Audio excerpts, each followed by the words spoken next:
Welcome to COMMI3CAST, the show where we examine the representation of communists and communism in dirty Western pig dog propaganda.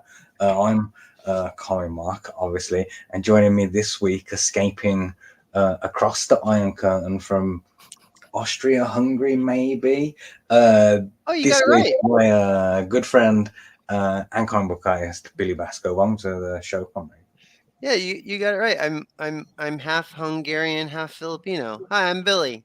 Thanks for having me. You're welcome. Hungarian Filipino. The first question that we always ask guests on this show is, who's your favorite communist, like in real life or in fiction? Who would that be? Okay. Well, I mean, there's one that stands out for me, and I guess I don't have a real life one, but like far and away, without question, not even close. That would have to be Jenny McCarthy in Command and Conquer Red Alert 3. Oh yeah, I know Yeah. the one. Yeah, Yeah, she's with the distant second being also Gina Carano in yeah, in the Command and same. Conquer Red Alert 3. Yeah, I'm a fan. Uh-huh. Yeah, I think I should do an episode about Command and Conquer Red Alert 3. That's a good Oh man, it's one. such a classic. And I mean, it is cinematic, Oh yeah.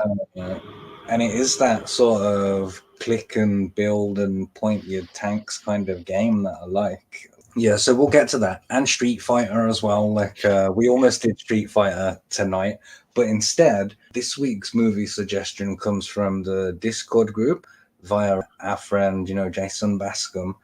It's one of his suggestions. Like I'm building a list of suggestions, like to pick ones out for. Like if you go to commimark.com, there is a form there where you can submit a suggestion where you can say, this is my favorite communist, this is the movie that they're in, like we'll maybe look at that in the future. That's the plan. Today's movie, the movie we're looking at this week, is the Trey Parker and Matt Stone puppet action movie and satire Team America, Yeah. which I absolutely love. I was saying to you before we watched it, like that I was slightly nervous that it wasn't going to live up to the memory of the movie that I have in my mind. Before we sat down to watch this, I would have said that it was in my top 10 movies, and I was scared that it Yeah. wasn't going to live up to the other 9 or something. I think it held up really well. Like I told you as well that I hadn't seen it since it was originally released on video. So whenever that was is when I had seen it, and I hadn't seen it since then. And yeah, it was quite good. I feel like I even saying that you like that movie or you think it's good nowadays might put you on a list of some kind. Yeah, I agree. Like, you definitely couldn't make a movie like that today. Well, I Or mean, I mean, even and that's you might get put on a list by people of being a problematic person to even admit that you like that movie. You know, somebody would probably question you like, "Oh, really? What did you like about it?" You know, like type of uh, thing. well, I like the way it fucking dunked all over America. That was my favorite part of the movie. It kind of well, I mean, it was kind of par for the course for Trey Parker and Matt Stone. They kind of equally made fun of everyone, you Uh-huh. know, and that's a problem because we live in a polarized world, and you're only allowed to make fun of one side of anything. You know, you're not allowed to equally distribute. And so even the movie was kind of communist. They equally distribute their brand of comedy towards every subject matter, you know, in Yeah, whatever they're tackling. it's everything is on the table in it. Like, there is no Yeah, sacred cow or whatever. You can yeah. will say whatever it takes. There is Gay, a moment. straight, Christian, Muslim, American, uh, Dutch, like everybody got it. So I have here a synopsis from IMDb, the Internet Marxist database, Ooh, yeah. about this movie. The synopsis from IMDb best says that Popular Broadway actor Gary Johnston is recruited by the elite counter-terrorism organization Team America World Police. As the world begins to crumble around him, he must battle with terrorists, celebrities, and falling in love. The classic trifecta of American culture. So the movie opens on like two shitty little marionettes like doing a dance in front of like a hand painted background, and then the camera like pulls out and it's two larger marionettes putting on a puppet show like in France. But you know the That's right. Yeah. it's the American geography understanding of France. So it's just like one square and it's got the Eiffel Tower and the Louvre and the Arc de Triomphe, like, and just every, like, and, you know, everyone's walking around with the stripy t-shirts Shirts and a on. beret. Yeah. Yeah. Smoking Yeah, cigarettes. it's perfect. And then there's one like a little child who's, you know, that thing that when people force children to dress like sailors, like he's wearing that outfit, like and he's licking at ice cream, and he runs into a terrorist, like a generic Bin Laden terrorist, a Muslim terrorist, and he gets ice cream on him, and he turns around like and he starts playing the Arabic music, like and then, you know, Team America come like in the helicopters and they're like, hey, you with the WMD, like put it down. Whole fight breaks out, like the Eiffel Tower gets blown up by Team America, like they blow up the Louvre as well, like from a rocket thing, like they just cause loads of damage in it, like in saving the day. And to me, as a teenager, that was amazing to see some Americans like recognizing, like, oh, you know, America's kind of like this, like, because outside of America, like, I think that's like the view, the outside perception of America. What do you think about that, Billy? Oh, wait.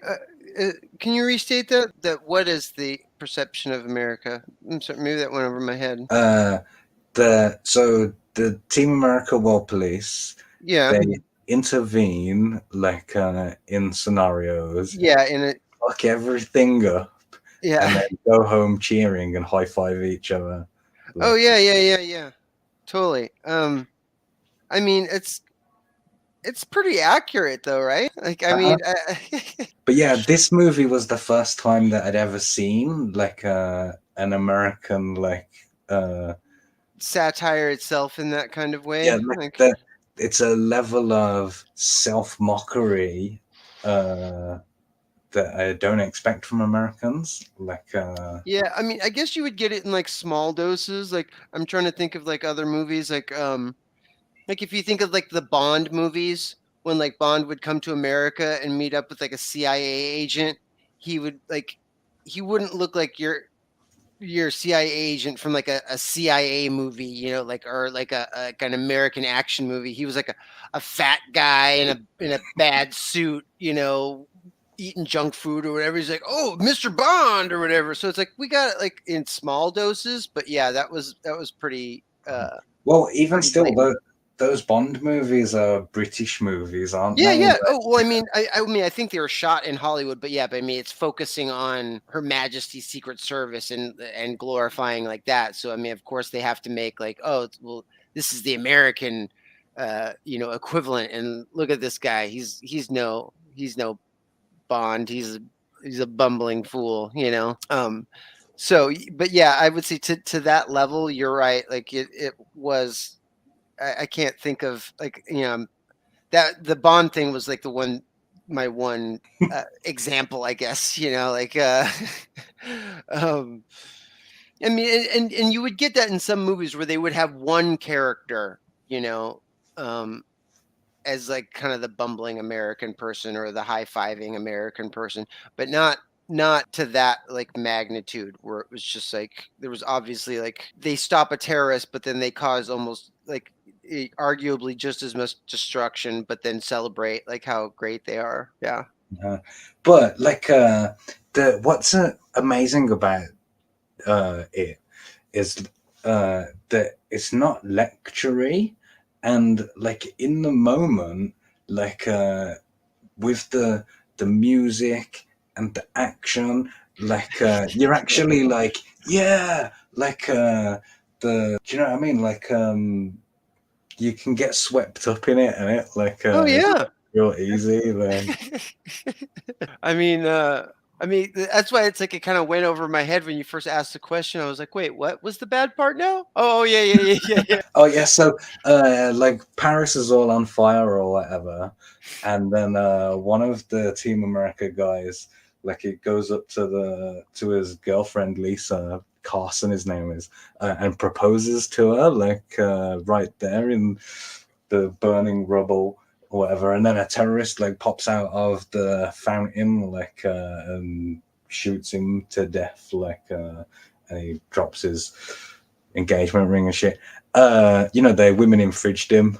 Like, I just wanted to say women infringed. Infringe. I use it as a verb. Like, I make up new verbs all the time.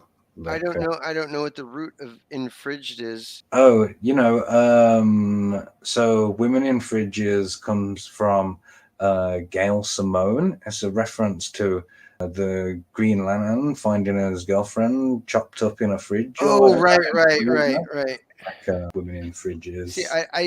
I guess I missed the first like 10 minutes of the movie, so I didn't. So, she finds someone dead. Was that what happened? No, so one of her teammates is her boyfriend, Yeah. proposes to her, Right. and then while she's like saying yes, a terrorist like jumps out and kills him in it. So like, Oh, right. Okay, so it's like a loved one that's close, like getting to see their significant other murdered. yeah, what makes it a women in fridge moment though is that the character only exists to die, like and serve as a motivation for another character. That's specifically what it means. So then, if that's not offensive enough for you, like the next scene that it cuts to is the musical of Everyone Has AIDS, like where Yeah, they say great song. they say the word AIDS like I don't know 80 times or something. Mm-hmm. Uh, And some really clever rhymes. yeah, it sure was. It was a thing. Yeah, the music in this movie incredible, and I would extend that further out to every like Trey Parker and Matt Stone thing that they do. Like they're really good at nailing the music. I'm thinking specifically of the Kanye West "I'm Not a Gay Fish" song. Yeah. And have you seen the movie Basketball? Yes, I have. So there's an excellent song on the radio. Like there's a moment, that part where the hero like changes his mind. I'm gonna go back like and do the right thing or whatever. This song like kicks off that moment. And it's great. It's one of my favorite things ever. You should still see Cannibal the Musical. I think it's one of their greatest musical. And like I said, they call it Cannibal the Musical, but it had just as much music as like all of their. They pretty much do music in almost everything that they produce. Um, and this didn't have any more or any less, I would say, than Team America. But uh-huh. yeah.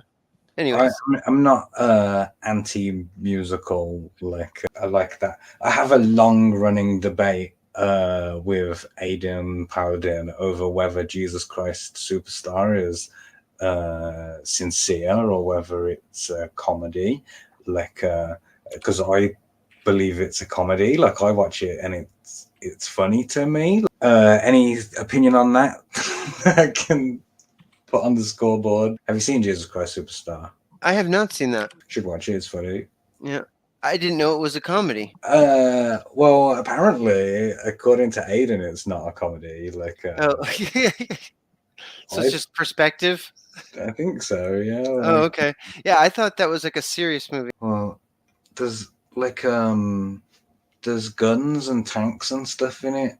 Like it's not the most accurate retelling of the death of Jesus. Okay, yeah, so talking about Jesus, we're at AIDS AIDS everywhere, Right. like in Yeah, breaking down the barricades. everyone has AIDS, yeah, that's it. So the guy Gary Johnston, he's doing like his musical performance on Broadway or whatever, and in the crowd there is like a stuffy agency type guy who we later learn is called Spotswood. He's scoping the guy out, and then after the show, like he goes backstage and offers him this position in Team America because they want his acting skills. Which is that? Am I missing something on like his name? Is that supposed to be like? Because he seemed like. I mean, obviously it's Team America. It sounds like a British name, Spotswood. Spotswood, his name is. But yeah, I agree. It does sound like sounds older than America. The name does. But I don't think he's British. I think if anything, it's trying to sound Thunderbirdsy. Okay. That's what I was gonna say because like we had spoken about this. Like I wasn't really familiar with like I know this Thunderbird show, but I didn't really watch more than an episode or two. Yeah, I watched a lot of it when I was 4 or something. I don't really remember any of it. Do you know what I mean? It's just like strange puppets like moving around or whatever. Yeah, with erector sets and Lincoln logs and stuff.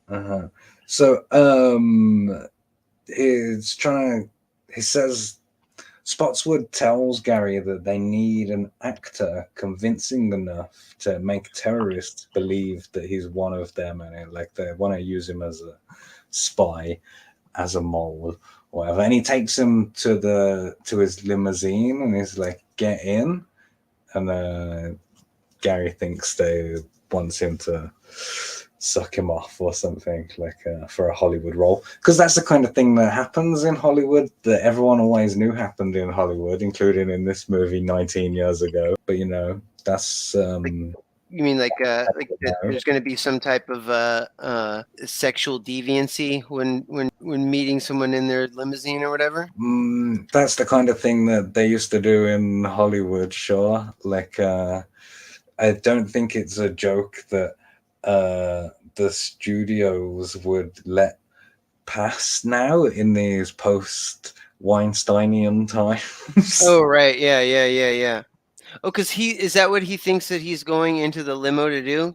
Because he's a Broadway actor and a guy pulls him in a limo. Like, I'll give you a chance. Like, if you just come with me, I got a great offer for you. Like, oh yeah, totally. So he thinks that he wants him to suck his dick at it, but no, he takes him and explains that he wants him to join Team America because they need an actor convincing enough to make terrorists believe that he's one of them. Right. That's kind of like that's kind of the main plot point for the. But he declines to join the team. They say, and if you don't like it, there's the door, and he just leaves in it. But on the way back, he takes a detour and he visits loads of like American monuments or whatever. And we have the "Freedom Isn't Free" song, which is pretty funny. Like another great song. One of my really good friends that I've known since junior high school would unironically play that song all the time when we would like be driving places. Like it was like on like he had it like burnt on a CD on like a playlist of like songs that he liked. So it was like, some punk rock or and some I don't know, Steve Miller band or something, and all of a sudden Freedom Isn't Free would come on. There's a song by them from the movie Orgasmo called "Now You're a Man," and I used to have that like in rotation with my regular music when I was a teenager. It's great, really great stuff.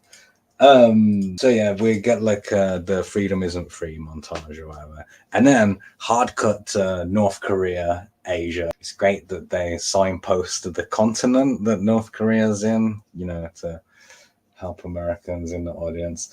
I like that running gag for the movie that they kept just saying how far it was away from America, like in miles, but then like saying the country and then putting like the continent or whatever, like right afterwards. I like that gag. That was really funny. Like saying North Korea, comma, Yeah, 34,216 miles from America. yeah. So it's North Korea. We've got like Kim Jong Il's palace. It's Kim Jong Il, the middle of the Kims, and it the least interested one in my opinion. Although great story about how he kidnapped some directors to make his own Godzilla movie. But see, that's the kind of like real life story that we'll talk Oh, about one day. he was a middle child or a Not middle the middle ruler? child. He's the middle ruler. Yeah. Middle ruler. Okay. So we're in the latter one of the ills then right now, current day We're 2023. we're in the third one. Yeah. Kim Jong Yeah. Un is the third one. Yeah, the trifecta, the Trinity. I don't know. Yeah. I don't know if like they like Trinity is the right term in this triptych, maybe. Trilogy, maybe. I don't know. Trilogy. It's like Return of the King. Yeah. So Kim Jong Il's planning his own Empire Strikes Back or something. Like, and he's uniting the terrorists from around the world and arming them with WMDs. We see him arm a Chechnyan terrorist, like who I know you liked his big furry hat. Like, Yeah, I thought the hat was like you had to like explain to me that that was like a legit hat for his area. Like I thought that was a joke too. I was just like that hat seems too tall and too furry. It but just yeah, looked so yeah, I mean it looked like something that like a Hollywood actor would like honestly wear is like, you know, trying to be like chic and not like like a Middle Eastern sheik, like an actual chic like CHIC. like the Team America's computer intelligence, like is starting to work out the plot of the movie, and as all with the terrorists meeting up, like in Cairo for a big terrorist meeting, like and they're gonna send Team America to fuck them up, and that's when Gary returns to the Team America base, which is inside Mount Rushmore, where their rockets like blast out of Washington's mouth and shit like that. So they say we're gonna use train. I don't know how loud the train is for you, but it's just I totally mean it's noticeable. just ruins my thought line. So they want Gary to go to this tavern in Egypt, in Cairo, where the terrorists are meeting. And he's like, but I don't look Middle Eastern, like I'm not going to be able to get in there. So then there's like a whole montage like of them doing like facial reconstruction surgery on him and stuff, like, you know, the surgeons, and you see scalpels and there's like scanners, like, and Yeah, for people that might like for it's yet another cinema spoof. It's oh, and this again we're bringing up James Bond again. It's spoofing the Sean Connery um when they made him Japanese, and I don't know which Bond film that was, but yeah, that was funny. yeah, especially when it reveals like the results of all of their hard efforts. And Well, because it was just as bad in the Bond movie, like when they're like, "We're gonna make you Japanese," and they basically just like gave him some eyeliner, and it like maybe it looked like I don't know what you call it, like stage tape, like kind of pulled back his temples so his eyes were kind of like like squinty, you know, and then put him in a kimono. And even for back then, it's like that's ridiculous. Like that guy's like 6'3", Scottish, and clearly not Japanese. Like, and in this, it was quite shocking to see their, you know, like I even remember thinking back then, I was like, holy shit, this movie's going to be really offensive. Like, I mean, he practically looked like uh, somebody doing a DIY at home Wolfman face mask, like from a Halloween store or Uh-huh. something that had really They, bad glue and fur. they, they've just painted his face brown and then glued pubes to his chin, Yeah. and his cheeks, like really sporadically and uneven. And the painting, you know, he's still got white rings around his eyes, Yeah, and it's Middle it doesn't Eastern go on his neck, blackface, pretty much.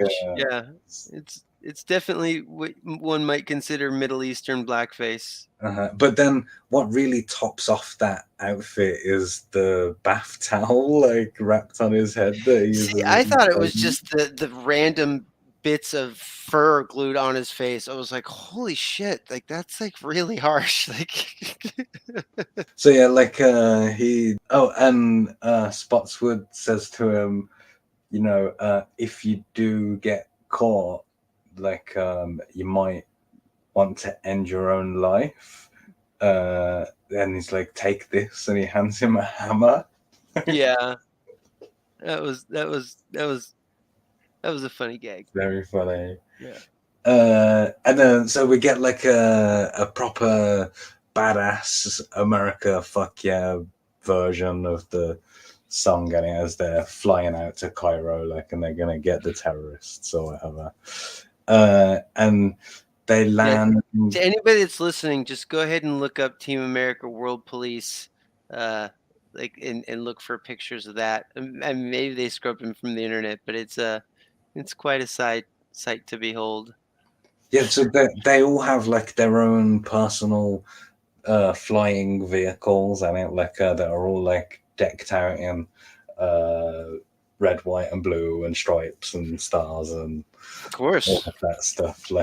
And the music is like I said, badass. You can really get into it. So they arrive in Cairo, and Gary, you know, is all blacked up with his towel on his head, and the rest of Team America are there in their full camouflage, and the women had pink camouflage, Oh, I didn't notice that. that was just like a funny little thing to me. You know, it's real good in the desert as well. So anyway, and they're carrying like these huge fuck off guns on it, and they're like, oh, hopefully we'll be able to sneak him in. Stupid. But he does get in. He approaches like the door of the tavern or whatever, and the guy starts speaking to him. And I wrote the quote down of what the guy says to Gary. This is Yet again, this is really pushing it right here. Even like now, this would never fly, but even back then, like this was like, wow, like this is really pushing the envelope. So go ahead. Let's hear the quote. The Muslim terrorist greets Gary with the phrase "Durka Durka Muhammad Jihad," and then Gary doesn't say anything, and then he keeps repeating it. Yeah, and then you know, Gary delivers a great performance and just says it back or whatever, and everybody who's watching, Durka Muhammad Jihad. Everyone on the rest of the team's like, wow, like what a great actor and stuff. And they, before he goes in as well, they're like, remember, do you know the signal? For if you want us to come in and get you, and it's just holding his arms up in there. Well, and it looks so ridiculous as the puppet. It's like the puppet with its eyes as wide open as you can get, with the hands kind of just flailing up in the air, and the mouth, the jaw, like just completely hanging wide open. It's very, very ridiculous. There's so many parts in this movie that are just funny because they're puppets. Like someone exiting the scene, is funny because they walk all weird because they're a puppet. It brings so much. I'm not sure if we even mentioned the movie's puppets. I'm pretty sure that I said it in the description. Yeah. Well, we said that. Yeah. It's I think you did when you like described it at first. Before even reading the synopsis, I'm pretty sure that you said that it was puppets. Yeah, I think I used the phrase puppet action movie.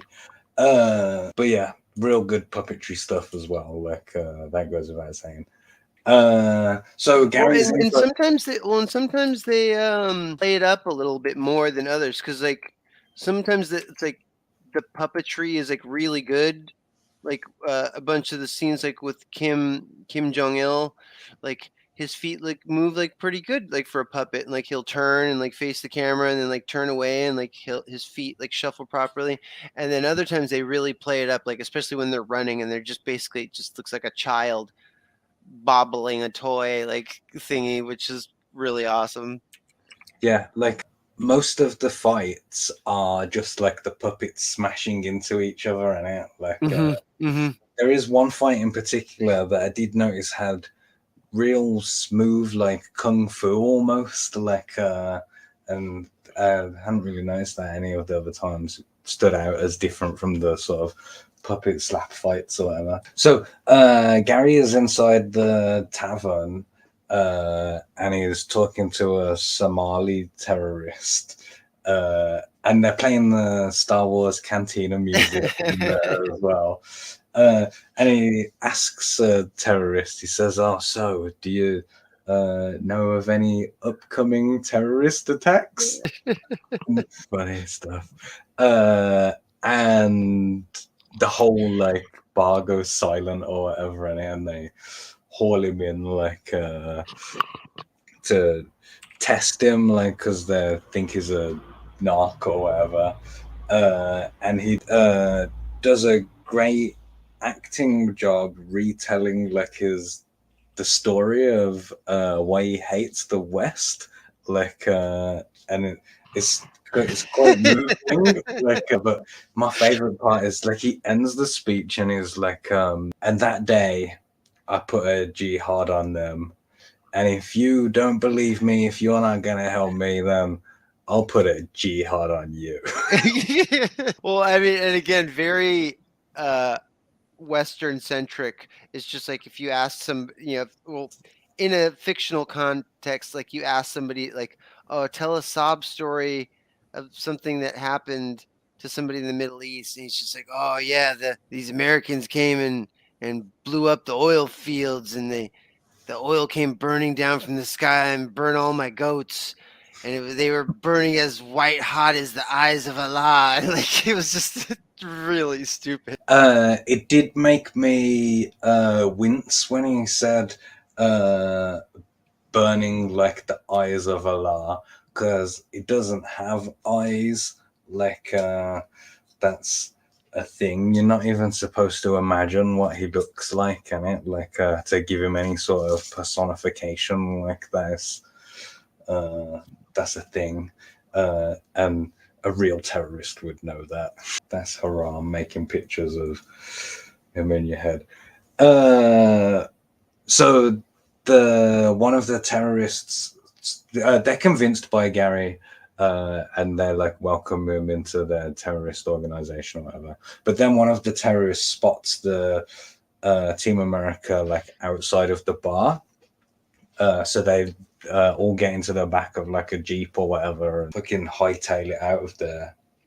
And Team America see this and they're like getting their vehicles and they deliver the line like, "Oh, he's heading north down Bakalakadaka Street." Like, He's headed north down Bakalakadaka Street. I think that's my favorite line in the movie. Like, I mean, like just singular ones that are like just one-offs. Like, oh man, I lost my shit when, because like I was, like I said, I was almost kind of like biting like my tongue, like when they did the Middle Eastern blackface and then the speech with the Durka Durka Durka Durka Jihad Muhammad Jihad Durka Durka. And I was just like, oh wow, this is heavy. And then they just throw that in there. It's like, quick, they're headed north on Bakalakadaka. And it happens so fast, and it's such a like a gut punch to the face that you're just like, whoa, oh god, like but so the reason why it's okay to do that and to do all of this stuff in this movie is that baked into the fabric of the movie is aren't America stupid? Like, so Yeah.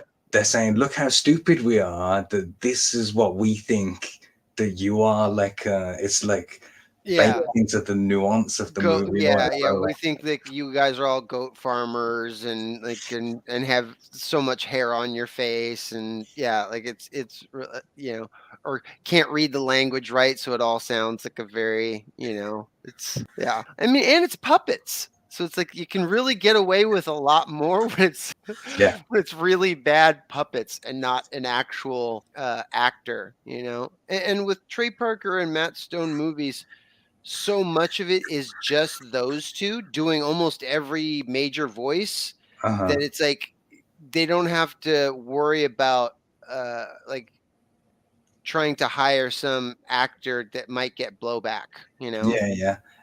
And they don't have to worry about it in a like, oh, I don't have to ask Hugh Laurie to say this incredibly offensive Yeah, thing. yeah, Like, I'll just say exactly. it Yeah, yeah. myself. So yeah, they chase them down back of Lackadacker Street. And in true Team America fashion, like everything gets blown up. They blow up the pyramids. Like they blow up the I forget what it's called. The other famous thing that's there.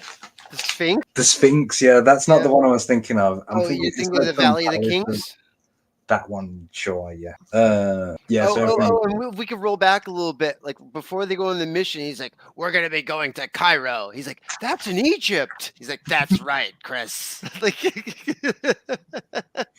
again, playing up to the Americans don't know geography, which is true. like yeah, number 204 in the world in geography, I think. So yeah, Team America blow everything up like they always do. And this time the news is like pissed out, like, and the tide is starting to turn on support for Team America, sort of Yeah, like in Avengers Civil War or something, like, you know, where people are like, hang on, yeah, these quote unquote good guys are causing a lot of yeah. damage. It was even more destruction than they did in Paris at the beginning. It was like considerably more. Uh-huh. Again, one of my favorite parts of the movies, and I remember even seeing the behind the scenes on it. They actually had to hire like professional again, since it's puppets, there's a big car chase scene and all the cars are to scale to the puppets, so they're you know, radio controlled like RC cars, and they actually hired like professional RC car racers to do the, you know, like you would normal in a regular budgeted movie have to hire, you know, stuntmen and stunt drivers, but for this they actually had to hire like professional radio control car racers to do all the racing or the car chase scene for that, and I thought that was very good, and it shows like it's excellent uh to scale little tiny cars chasing each other and with the gun shootout. Yeah, what one of the I read that one of the reasons why the studio agreed to this movie was that they thought, oh, a puppet movie will be cheaper than a live action movie, like Yeah. which didn't necessarily turn out to be true, because the level of props like needed is like off the charts. Even like every member of Team America, like, you know, there's multiple different sizes that they exist at because they're constantly like having to change the scales and stuff. Like there's a scene later on with a cat as a panther, so like that requires like a different size from you know, a different scene where they're in a car or whatever, you know. Yeah. Well, and they even call those, I think, at a certain point, and I didn't know this term for a while either. Like they don't call those miniatures; they actually call those bigatures. And it's actually I know it's even in Lord of the Rings they use that term because it's like anything that's 1/4 scale or larger is considered a bigature. Yeah, it's funny saying that word out loud. Bigature. Yeah, big miniature, bigature. No, it's not a bigot actor.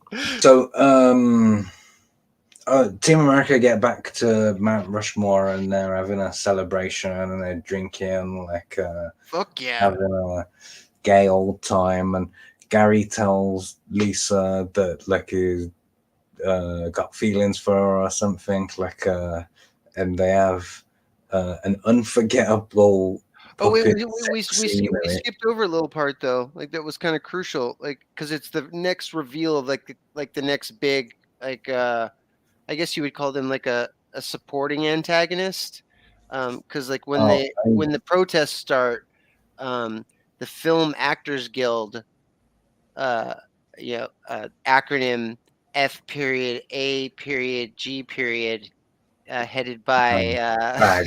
Fag, yeah, headed by Alec Baldwin, makes a statement against Team America, and that was pretty big. And then I even wondered this. I'm just like, man, what is it like for Trey Parker and Matt Stone to like hang out in Hollywood after this? Because there was quite a few parody puppets of real life Hollywood actors. Alec Baldwin included. They had Susan Sarandon and Matt Damon and Samuel Jackson as well. Samuel Jackson, Helen Hunt, I saw Helen him. Hunt. The two very topical ones for the time were Janine Garofalo and Liv Tyler, which I was just like, wow, God, those aren't even really entertainers anymore. Like, Those dated the movie. yeah, If you was gonna do that same thing today, you would have Tom Hanks and Meryl Streep in there in it. Like, yeah. I was looking for them, like expecting them to be in there. Like, Or Kevin Spacey.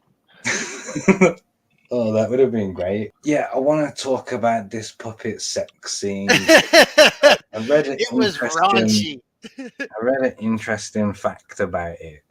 That Did I miss the poop scene? Like, wasn't there like poop at some point? then just there's vomit. Like, Oh, okay. remember a poop scene. Okay. So I swear I usually thought there was like some defecation during the sex scene. I swear I remembered that, and it didn't happen. I was like, did it get edited or like?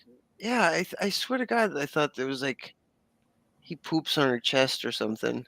I think that there is a uncut DVD version. Oh yeah, okay, maybe that's what I saw. Yeah, because like I said, I worked at Blockbuster when I first saw it. Okay, yeah, I think I did see because I'm pretty sure that happens where like she says, "Yeah, take a crap on me." Yeah, I think I do remember that now. So yeah, the sex scene is interesting because usually in a movie they'll have like a sex scene, and to get like a lower age certification, they'll cut it differently and chop bits out or whatever. Yeah. They'll show like half of a butt cheek, always from the head up. Like after that, very very discreet type action. Yeah, but so in that's what usually happens. But Yeah. in this movie, they wanted like a higher age rating in there, and they were adding more and more, like until like it got them over the line, like to be a mature movie or whatever. And It was the equivalent of a child banging a Barbie doll and a Ken doll together because they don't have any genitals. It's a sex scene with no genitals and puppets. But they did every position possible. I mean, they did, doggy, they did reverse cowgirl, they did missionary. What else did they did? I guess what do you call it? Pile driver or plunger? I don't know. it sounds like we're making them up now. People know what we're talking about. Yeah, they did them all. And the other interesting thing about this sex scene is that I read Trey Parker saying that they put the sex scene in specifically to draw the attention of like the censors and stuff, that they would focus on the sex scene, like and not not pay the as much violence. attention to everything else that The violence or the blatant racism. Like, yeah. and that really worked. So that's a lesson that I'm gonna. I mean, America is. I mean, we were a colonizing band that were a bunch of Puritans, and it definitely still is part of our society. Like you can, yeah, sure, you can, have bombs blowing up people and machine guns, like shooting people in the head and stuff like that. But God forbid you show a nipple. Like, do not show No a nipple. masturbating. Eat your cornflakes. Yeah, we don't show the sex here, but we will show gratuitous violence. Fuck yes. And the disparity of other cultures. Oh yeah, fuck all that shit, but do not I do not want to see an areola. Oh, I love that areola. Oh yeah, I'm a big fan. There is a French footballer, a goalkeeper, whose name is Alfonso Areola. It would be so funny if his middle name was Pepperoni. That's his Italian cousin.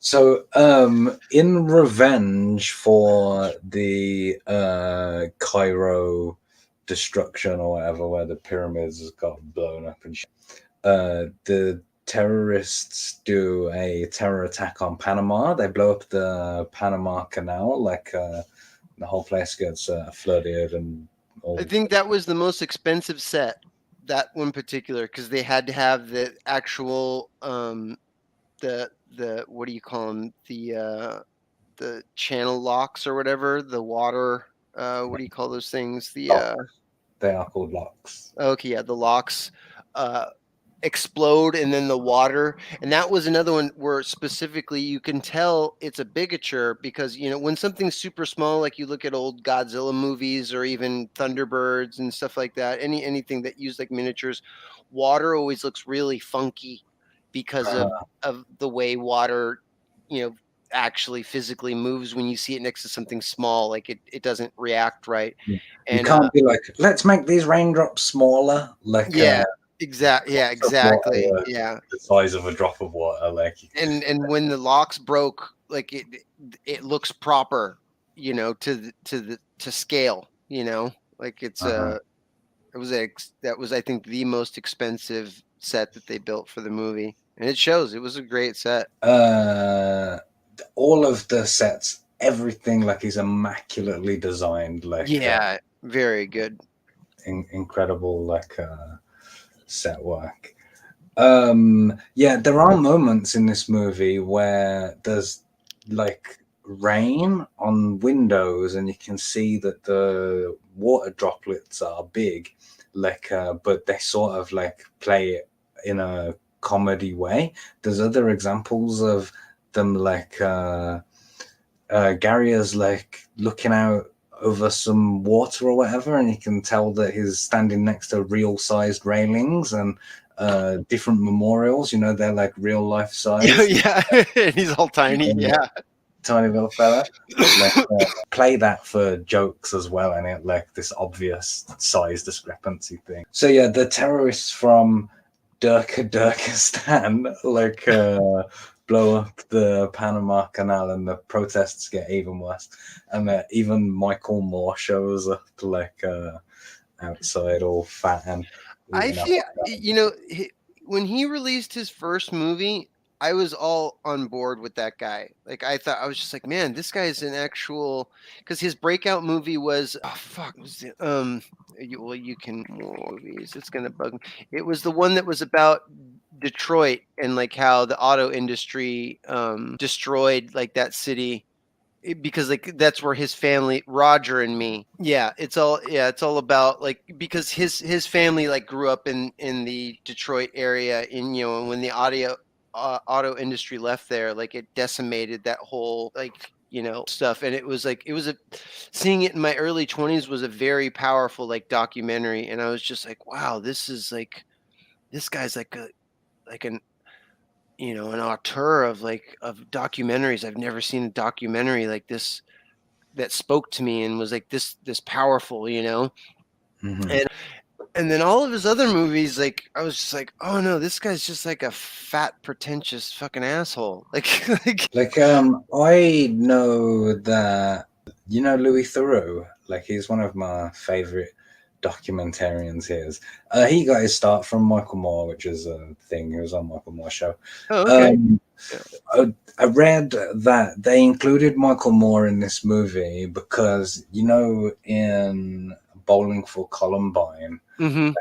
there's an interview with Matt Stone in that because he's from like the area or whatever. Oh, really? Yeah, so there's an interview with him in that movie, and then in the movie there's also like a shit animation thing, and the way that the movie's cut together, it looks like that it's by Matt Stone. You know, it looks like they're Oh, presenting it like as his work or whatever, and he was pissed off about that. So like, you know, they were getting some vengeance, like for. yeah. Well, I mean, it's when they show him too. He's like, God damn, this Team America. He's got like a hot dog in each hand and just mustard all over his shirt and stuff. So yeah, like the news that the Panama Canal's been destroyed and 1,000 people died or whatever. Now Gary's like, oh, my acting got all these people killed or whatever. Like, and he quits again. And he's called out by Alec Baldwin, the greatest actor in the world, like his hero. Yeah. So Devastating for any actor. Team America like go out again on the mission. They're heading to North Korea. They've worked out the plot somehow, and when they leave, you get like the sad version of the America Fuck Yeah song, and I always love like a sad version. America, fuck yeah. Freedom is the only way, yeah. The Team America's planes get ambushed by some terrorist Turkestan planes and some North Korean planes. Like, you know, they're surprised all the terrorists are working together, like, and they managed to knock out all of the team because, you know, they're not a full team anymore because they haven't got Gary or whatever. Right. And then Michael Moore, like, suicide bombs Mount Rushmore, like, and they think that Spotswood is dead as well. Like, all hope is lost, and we're at that point in the movie, like, where the hero is gonna, you know, go back to being a hero or whatever, which I think is the perfect place to end the. You know, I don't want to give the whole movie away. One thing that I do want to mention though is there is a montage with the montage song, another like classic song from this. I would say that like of all the songs in that movie, that's the one that has stood the test of time. I would say in popular zeitgeist. Like you'll even hear people like you'll be watching some random movie and they'll actually do a montage and every once in a while you hear somebody be like, "It's a montage," you know, like jump into the song. It's like, oh yeah, remember that from Team America? Like it's the one song I do hear people repeating a bunch still kind of to this day. Like, I think I even saw the song used in an episode of Top Gear. Like, I'm sure that happened. Maybe I'm misremembering, but I'm quite sure that was a real thing. So I want to talk about how the movie did at the time, before we like get to rating it. So on Rotten Tomatoes, it has a critic score of 77 and an audience score of 80, which is like pretty high and unusual to see critics and audience like in near agreement. Like, it's not the way that movie reviews look in these days. The movie had a budget of $32 million and it only made $51 million. Like, such a. Wait, say that one more time. The movie cost $32 million. Okay. And it had a box office of $51 million. Oh, that's not great. No, like Because there's marketing on top of that, and usually a marketing budget's they usually it's almost usually double what the movie costs just to market a movie. So correct. you have to Yeah. usually double, like even doubling like your movie price is considered breaking even. Yeah, that's the way the Hollywood accounting works. Even so, it falls short of doubling the official budget. And 51 million feels like such a small number compared to like some of the mega like blockbusters that we've had like in the last, I don't know, 8 years or whatever. It makes 51 million 19 years ago seem change or whatever. Yeah, 32 million. That's like nothing nowadays. So, one question that I'm always asking myself with these movies is does this movie raise your class consciousness? Because for me, that's the most important thing. Like, if this movie makes people more aware of their position in class and the inequalities and stuff, that's what I'm all about. And the question is, does this movie do that? What do you think? That's an interesting question because I said because yeah, you usually, I mean, being obviously who you are, and it's in the name, you'll usually go to class structure first, which is, I mean, which is smart because it's like, a lot of times like uh, the media will try to get people polarized on a situation about the rich and the poor, or rather the racism in the cultures, or the difference between these people has nothing really to do with that. It's the classism that should be paid more attention to. I'm not sure if I noticed too much classism in this movie in particular, and maybe like again, it's my personal bias and it's flying over my head, but because I mean they show the American, because they show the American protesters and they all kind of just like look like regular people. Oh well, I guess the fact that the actors in the Yeah, movie are he, elevated more than like everybody else, and it's like, and people are like taking their political viewpoints from the Fag Association.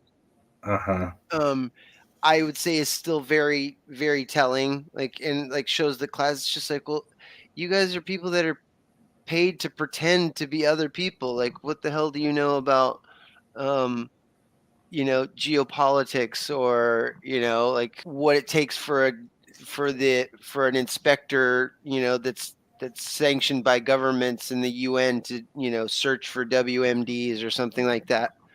I would say that would probably be the one that stuck out for me. yeah, I agree. Highlighting the elevated status of the Hollywood elites or whatever. Yeah, Like, Sean Penn. I was just in the Middle East last year, and the children were playing in chocolate waterfalls with rainbows, and they all had gumdrop smiles on their faces. Like, it's the most peaceful place I've ever seen before. Oh no, it was Cairo, and and I'm pretty sure they were actually back then in the midst of fighting themselves, weren't they? Weren't they in civil war, actually, like having a revolution in Egypt in the early 2000s? 2011, I think that is. Oh, okay. Sorry, my ears are a little off. It's one of those. 19 years is an amount of time that could have been 10 years ago or 30 years ago. Do you know what I mean? Like, Right. Yeah.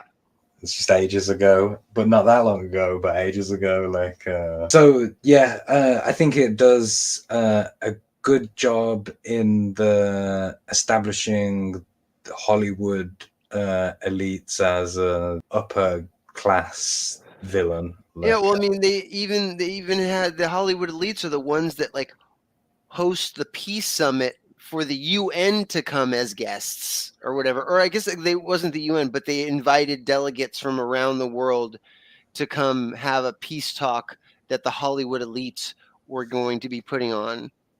So yeah, Uh-huh. it was very much like, the world, even, extra on top of it, not just being the Hollywood elites kind of controlling America's narrative, but like that the whole world was ready to listen to them as well. Because I mean, it's like everybody like around the world, no matter where you are, what country, like, I mean, everybody loves American Hollywood movies. They're the best. Like, and we have the best actors and the best movies. Like, so why wouldn't they know what they're talking about? And of course, no one can resist Alec Baldwin, apparently. Alec Like, Baldwin or Matt Damon. and if you do resist him, we will shoot you. That is the thing. Like, I'm glad that they had Sean Penn in there because, like, from my age bracket, he's one of those actors for me that has like been an outspoken political activist for as long as I can remember. Like when like and like would like bring up they're like, oh, Mr. Penn, like you got this new movie coming out, and like and rather than answer maybe the reporter's question about the movie that he's in, like he's like, do you know what's happening right now with the children in Somalia? Like he's always been super outspoken to a fault, I would say, about his promoting his political views and belittling anyone that doesn't subscribe to his ideology. Well, I did read that out of all of the Hollywood actors involved, he was the one with the most pissy pants about it, and it. Oh, Like, of course, yeah, that makes sense. That checks out. I saw. He was married to Madonna, isn't that crazy? That is crazy, but who hasn't been married to Madonna? Yeah, and they had such a they had such a really aggressive marriage. Like they were like known for being in the tabloids of like like fighting and even like getting physical like with each other and whatnot. And I even remember like seeing interviews with Madonna like years later where they're like, "Who is the greatest love of your life?" And she's like, "Sean." Like I was just like, you guys were like practically at each other's throats, like. It's always weird. Like I've seen relationships in real life that function on 50% love and 50% hate. Like, Yeah. it's a real strange way to live your life. That is like I don't know why anyone would chase that. So talking in percentages, bring it to end or something. The last part that we do is we give the movie a rating out of 5 hammers and sickles. There are 5 hammers and 5 sickles. Like you're welcome to divide them however you like. I like to think of it as that the hammers represent like hard hitting action kind of stuff, and then the sickles are like the cutting, like the sharp, the witticisms, like the satire in this case. Like, are we going on the 5 or the 10 scale? So you get 5 hammers and 5 sickles. Okay. I would say that it's 5 penis-shaped spanners out of 5. No, I would say this is definitely probably a 4 because I don't want to give it a 5 because it's not a perfect movie. I would say it's like 1.5 hammers and 2.5 sickles out of 5. I guess does that work? That's a very low score. That's 4. That adds up to 4. Oh, well, in that case, you need it to add up to 10. Okay. Then yeah, then I would give it a With a total of 10 things, there's 5 hammers and 5 sickles. Okay. Then I would say 3 hammers and 5 sickles out of 10. That's pretty fair. That's the kind of thing that I was thinking. I also kind of want to give it a 5-5, but like you said, it isn't perfect. Yeah. It could have been longer. Like I always know that's a sign that a movie's good when I wished that it had been longer. Like most movies, I wish had been shorter. Honestly, I thought the runtime was absolutely perfect. They don't make 97-minute movies anymore. Like 97 movie, it's just like, wait, what? A 97-minute movie? Why don't we just put that as a 3-episode series on a streaming service? Like, it seems like in current year 2023, like everything is at least 2.5 hours plus. Like, if you're not doing at least a 2 hour, I mean, like 2 hours, like bare minimum. Like, it's just like you got to be doing a 2.5 hour, 3.5 hour movie, and then you plan on releasing a director's cut Blu-ray that's like a 5.5 hour movie. Like, I thought, especially for comedies, I think when comedies sometimes go on too long, they can wear out their welcome, Uh-huh.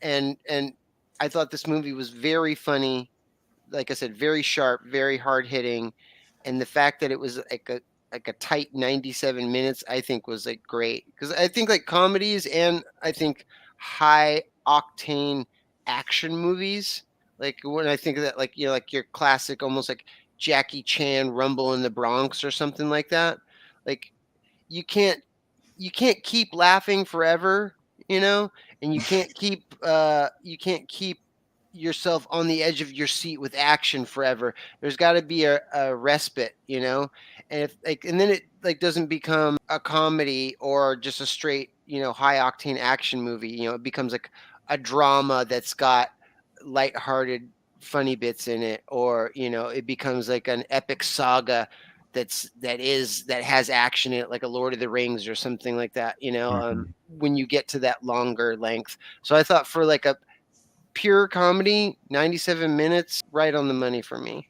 Okay, how about this then? I wish that there was a sequel, but they both of them, Trey Parker and Matt Stone, said they'll never make a sequel because it was so much hard work and effort. Yeah, yeah, yeah. Stupid Let's look up fucking really quick the director's cut, Team America. Let's see what the running time was on the. Oh, I need to put in running time. While you're checking that, I'll just say I'm gonna give it 4 hammers and 5 sickles. Oh, a 9. I Nice, really nice. rate this movie. Like it's remains in my top 10 movies of all Yeah. time. Might be my favorite comedy movie ever. Really good stuff. Okay, in the unrated version, the puppet sex scene is extended. Yep, yep. And the shots and contains shots of Gary performing oral sex on Lisa from behind, and the 2 separate shots of urinating and defecating on each other. Yep. Okay. That Uh-huh. I didn't imagine that. It's not giving me a Imagine if you did imagine that. yeah, I don't see a running time on this. I mean, it's like, well, how many more minutes can they add with defecation and piss, I guess. It's a director's cut. Oh, I don't see it. Usually we end out the show by reading the comments that people leave on the tweet that are put out saying, "Oh, what do you think of this movie?" But I forgot to do that this week, so we don't have any comments to read. And the show, Why don't we uh, read a comment from the IMDb page? See, like pick a random review that might look funny. let's do that. Just we'll fix that in the edit. This gap while I'm looking. Team America, World Police, I've IMDb. got a review here from Dick Steele. Do you want the review from Dick Steele? Yeah, what did he think? He says this movie is crude, rude, politically incorrect, but hell yeah, a whole lot of fun. Well, what do you expect from the makers of South Park? The setting Yeah. of the movie is today in the wake of 9/11 and the transnational terrorism. Team America is the world police equipped with Thunderbirds like firepower and fancy transportation, blah, blah, blah. Is it a little too close to reality for comfort? Oh, this is. Oh, he ends it on a question. No, then it opened more and there's like 6 paragraphs. Where do I see the reviews at? Just keep scrolling or use Control F. That's the best way to find anything. All I see is contributors. See also, I'm on just the regular Oh, full cast and crew. Let me just click on the movie. User reviews. Okay.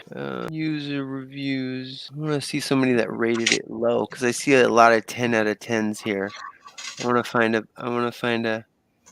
bad I didn't find this funny. I thought it was crass and offensive. Oh, can I search the reviews by worst to least? Okay, here we go. Filter by rating. 1 star. This is a 1 star out of 10 review, and it's 1 sentence. Go on. This isn't satire. This film excuses George Bush. Well, there is no American politicians in it at all, is there? Like, that is true. I mean, they mentioned WMDs once, and you had to look it up that there was that one actual. Oh, Hans Blix. Hans, yeah. Tasteless, puerile arrogance boomed into your ear by a megaphone. 1 star. Was that a review for Team America or just America? Would give this a 0 if possible. I feel dumber for having watched it. That one's not quite as crafty. A lovingly crafted display of utter contempt. Ooh, that's wordy. That's good. That sounds like a 9-star review to me. I know, it's a 1, yeah. Yeah. Makes Orgasmo seem like Citizen Kane. It's better than Orgasmo. I love Orgasmo. That's a great movie. Have you seen that? This is the one I was looking for here. Hateful, Nazi-like propaganda film. There wasn't even any Germans in it except for that one that killed Kim Jong-il with his hat. Yeah. And I think that it's very clear in this movie that Team America are equal bad guys with the bad guys. In fact, it's kind of like the whole point of the movie that's summed up in the dicks, pussies, assholes like analogy or whatever. All right. I think. Thank you for having me, Mark. Yes, you're most welcome. And thank you to all your listeners out there. This is the part where you get to do like your plug or whatever and tell the people where to find you and stuff. Yeah. Thank you, everybody, for listening to our review of Team America, World Police. I'm always a big fan of 2-title movies. 3-title ones push the line. Fuck those movies. But thank you again. I was really glad to be your guest this week. My name is Billy Bacsko. That's spelled Bacsko. You can find me on. I guess you can find me on Facebook or Instagram, but I'm mostly best place is x.com.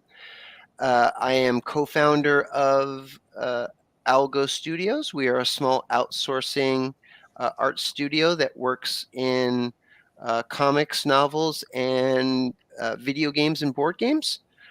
So yeah, I just mostly post artwork and stuff that I do and that my studio produces. So yeah, thank you again, and I had a lot of fun. Cool stuff. No, thank you for coming. I need to work on a line like for the end of the show, like some catchy thing, but I haven't thought of one yet. So smoke some weed and lay in your conservatory. That's where the good ideas come. Yeah. All right. That's the end of the show.